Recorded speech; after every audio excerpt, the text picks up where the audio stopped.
가장 위험한 사람은 나는 이미 충분히 똑똑하다고 믿는 사람입니다.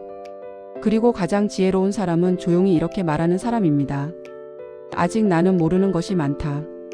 이 단순한 차이가 인생 전체를 바꿉니다. 사람의 마음은 참으로 묘합니다. 겉으로는 겸손해 보이지만 속으로는 스스로를 높이 평가하는 경우가 있고, 반대로 스스로를 자신 없어 하고 주저하는 사람일수록 오히려 더 깊은 배움의 가능성을 품고 있을 때도 있습니다.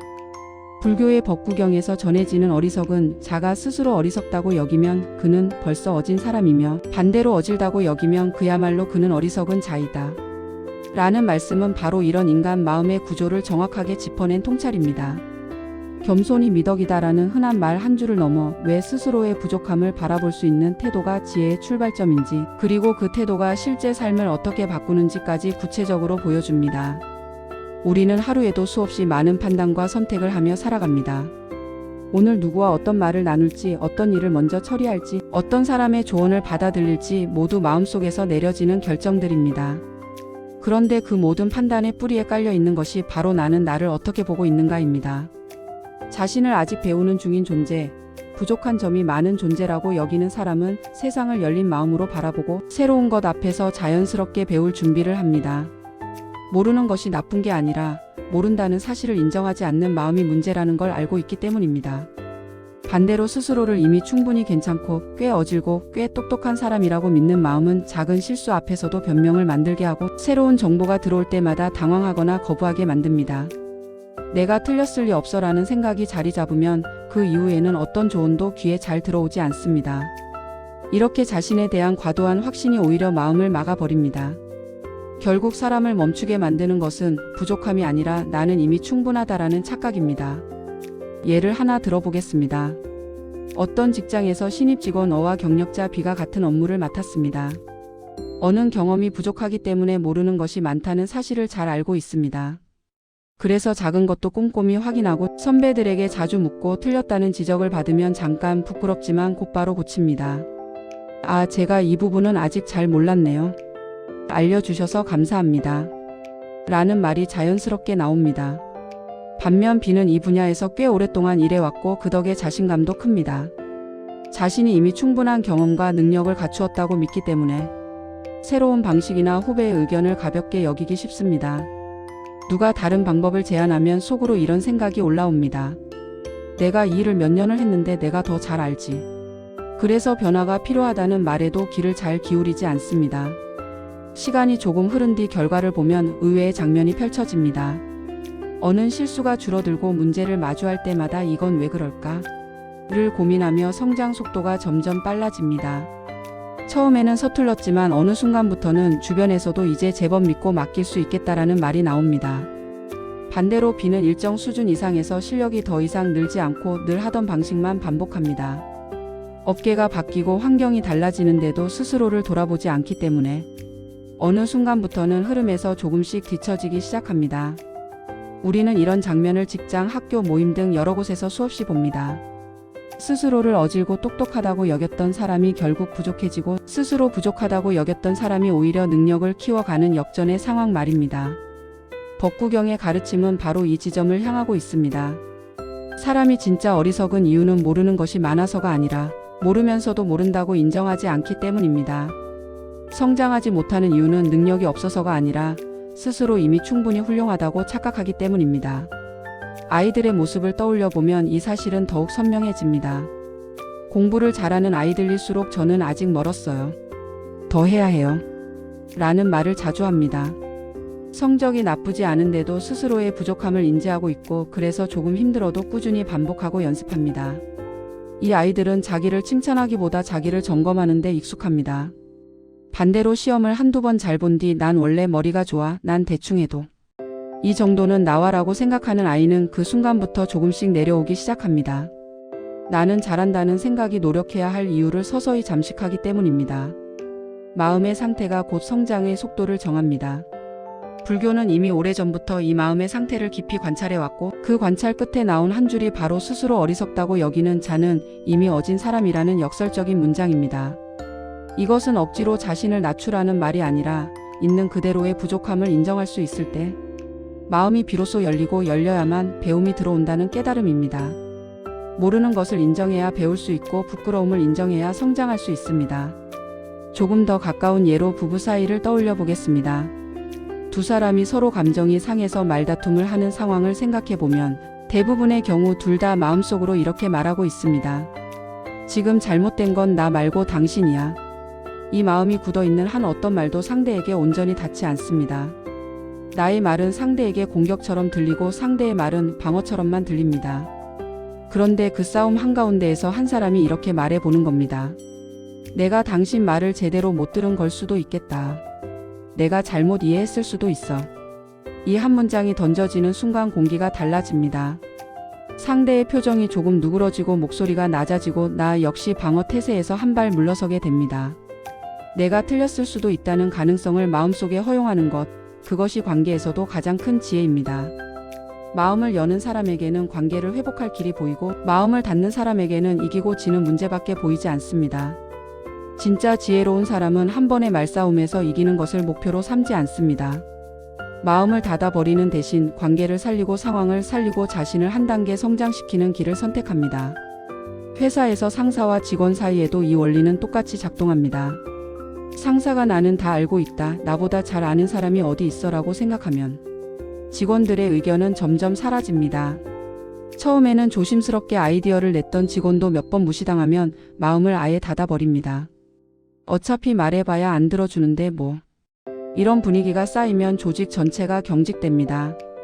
반대로 상사가 나도 배워야 할 게 많다라고 솔직하게 인정하는 순간 공기는 완전히 달라집니다. 회의 자리에서 내가 틀릴 수도 있습니다. 여러분이 저보다 더 잘 아는 부분이 분명히 있어요. 편하게 말해주세요. 라고 말할 줄 아는 상사는 이미 그 말만으로도 팀원들에게 신뢰를 줍니다. 사람들은 자신의 의견이 존중받는다는 느낌을 받을 때 비로소 진심을 꺼내 놓습니다. 이런 조직은 변화에도 빠르게 적응합니다. 한 사람의 겸손한 마음이 개인을 넘어서 조직과 공동체 전체를 움직이는 힘으로 확장되는 것입니다. 운동을 통해 이 가르침을 비유해 볼 수도 있습니다. 스포츠에서 늘 강조하는 것이 기본기입니다. 기본을 잊지 않는다는 말은 곧 항상 초심자로 서겠다는 다짐과 같습니다. 어느 정도 실력이 붙으면 사람은 누구나 방심하기 쉽습니다. 이 정도는 눈 감고도 하지라는 생각이 드는 순간 준비 운동을 건너뛰고 몸 상태를 점검하지 않고 가벼운 통증도 무시하게 됩니다.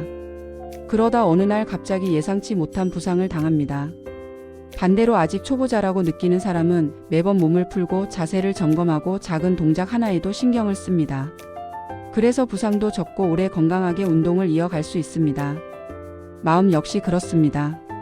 늘 자신을 기본기를 다져야 하는 사람이라고 생각하는 사람은 쉽게 부러지지 않습니다. 반대로 스스로를 완성된 사람이라고 여기는 마음은 작은 충격에도 쉽게 깨지고 맙니다. 불교에서는 이런 마음가짐의 핵심을 무아라는 말로 설명합니다. 고정된 나를 만들지 말라는 뜻입니다. 나는 원래 이런 사람이야, 나는 원래 착한 사람이야, 나는 원래 잘하는 사람이야 라는 생각은 모두 고정된 나를 만드는 말입니다. 하지만 우리는 매일 변합니다. 어제의 나와 오늘의 나는 다르고 오늘의 나와 내일의 나도 다릅니다. 마음도 생각도 관계도 능력도 끊임없이 바뀝니다. 그럼에도 스스로를 어떤 틀 안에 가둬두려 하면 그 순간부터 발전은 멈춥니다. 스스로 어리석음을 인정할 줄 아는 사람은 자신을 고정된 존재로 보지 않습니다. 나는 아직 배우는 중이다. 내 안에는 내가 모르는 면도 있다라고 생각합니다. 이런 마음은 상황이 바뀔 때마다 스스로를 새롭게 조정할 수 있게 해줍니다. 새로운 정보를 받아들이고 낯선 환경에 적응하고 자신이 틀렸다는 사실을 알게 되었을 때도 그것을 부끄러움이 아니라 배움의 기회로 바꿀 수 있습니다. 한 선사가 제자들에게 들려준 이야기도 같은 메시지를 담고 있습니다. 빈잔은 무엇이든 담을 수 있지만 가득 찬 잔은 한 방울도 담지 못한다. 선사는 제자들에게 물었습니다. 지금 너희 마음은 어떤 잔이냐? 아직 여유가 있는 빈잔이냐? 아니면 넘칠 만큼 꽉 찬 잔이냐? 한 제자가 저는 아직 많이 부족합니다. 배울 것이 많습니다.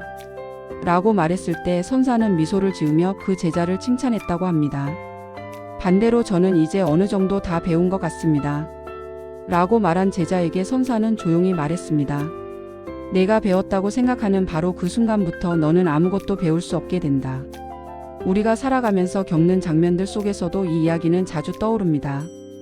누군가 진심으로 조언을 해줬는데도 그 말이 괜히 거슬리고 내가 그렇게까지 못해서 이런 말까지 들어야 하나? 라는 자존심이 울컥 올라올 때가 있습니다. 하지만 시간이 지나 돌아보면 그 말이 나를 살리고 내 실수를 막고 더 큰 손해를 피하게 해준 경우가 적지 않습니다. 마음을 조금만 낮추면 그때 들리지 않던 목소리가 들립니다. 내가 놓쳤던 장면들이 보입니다.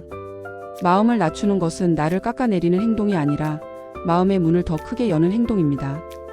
열린 문으로 바람이 드나들고 빛이 드나들듯 열린 마음으로만 지혜가 드나듭니다. 삶의 여러 문제들도 자세히 들여다보면 이와 닮아 있습니다. 때로 우리는 너무 똑똑하다고 생각해서 혹은 너무 옳다고 확신해서 스스로 문제를 키웁니다. 사업을 하는 사람에게 가장 위험한 순간은 언제일까요? 대개 사업이 너무 잘 될 때입니다. 모든 선택이 성공으로 이어지고 모든 판단이 맞아떨어지는 시기. 이때 사람은 나는 감이 좋아, 내 선택은 늘 옳았어라고 느끼며 자기 판단에 취해버리기 쉽습니다. 바로 그때 눈에 잘 보이지 않던 균열이 조금씩 생겨납니다. 반대로 어려움을 겪고 있을 때 사람은 아주 작은 조언도 귀하게 듣습니다. 작은 변화에도 민감해지고 배우려는 태도가 강해집니다. 그래서 역설적이게도 큰 성공을 이룬 사람들을 보면 실패를 여러 번 겪어본 경우가 많습니다. 그 실패들이 그들을 겸손하게 만들었고 그 겸손함이 다시 그들을 일으켜 세웠기 때문입니다. 직장 동료와의 갈등, 친구와의 오해, 부모와 자녀 사이의 거리감도 원인은 비슷합니다. 대부분의 갈등 속에는 나는 옳다는 마음이 서로 마주 서 있습니다. 누가 더 많이 알고 누가 나이가 더 많고 누가 경험이 더 많다는 이유로 상대를 내려다보는 순간 관계는 서서히 틀어집니다. 그럴 때 우리를 살려주는 한 문장이 있습니다. 내가 틀렸을 수도 있다. 이 문장을 마음속에 살며시 올려놓는 것만으로도 말투가 달라지고 표정이 부드러워집니다. 상대의 말이 조금씩 귀에 들어오기 시작합니다. 자신을 낮추는 것이 아니라 마음을 열어준 것입니다. 불교에서 말하는 지혜는 많이 아는 것 자체에 있지 않습니다. 적게 알아도 스스로의 마음을 비추어 볼 줄 알면 그것이 곧 지혜입니다. 그래서 법구경의 이 가르침은 결국 우리에게 이런 질문을 던집니다. 너는 지금 너 자신을 어떻게 보고 있는가? 충분히 어질고 똑똑한 사람이라고 믿고 있지는 않은가? 아니면 여전히 배우는 중인 존재로 자신을 바라보고 있는가? 오늘 하루 동안 내가 했던 말들 중에 누군가를 다치게 한 말은 없었는지, 나도 모르게 단정해 버린 생각은 없었는지, 누군가의 조언을 가볍게 무시하지는 않았는지. 이런 질문을 스스로에게 던지는 사람은 이미 마음속에 작은 지혜의 불씨를 지니고 있는 사람입니다. 그 불씨가 조금씩 타오르기 시작하면 삶은 이전과 다른 방향으로 흘러갑니다. 마음은 넓어지고 판단은 부드러워지고 사람과 사람 사이의 거리는 조금씩 가까워집니다. 작은 변화처럼 보이지만 이 변화는 결국 인생 전체의 방향을 바꾸어 놓습니다. 자신을 돌아볼 줄 아는 사람은 타인을 더 깊이 이해하게 되고 타인을 이해하는 사람은 세상을 더 넓게 바라보게 됩니다. 그리고 세상을 넓게 바라보는 사람은 다시 자신을 더 크게 키워나갑니다. 이 순환이 바로 지혜의 길입니다. 어리석음을 인정하는 것은 그 길의 시작이자 핵심입니다. 세상은 넓고 우리는 그 넓은 세상의 아주 작은 일부만 보고 살고 있습니다. 그 사실을 인정하는 순간 배우지 않을 이유가 사라지고 멈춰 있을 이유도 사라집니다. 법구경의 한 문장이 오래도록 사람들의 가슴에 남는 이유는 바로 여기에 있습니다. 스스로를 의심할 줄 아는 사람, 스스로를 비추어 볼 줄 아는 사람, 스스로 부족함을 인정할 줄 아는 사람은 결코 멈추지 않습니다. 그 마음이 바로 지혜의 문을 여는 손잡이입니다. 그리고 그 문을 여는 순간 우리의 삶은 조금씩 더 밝고 넓은 빛으로 물들어갑니다.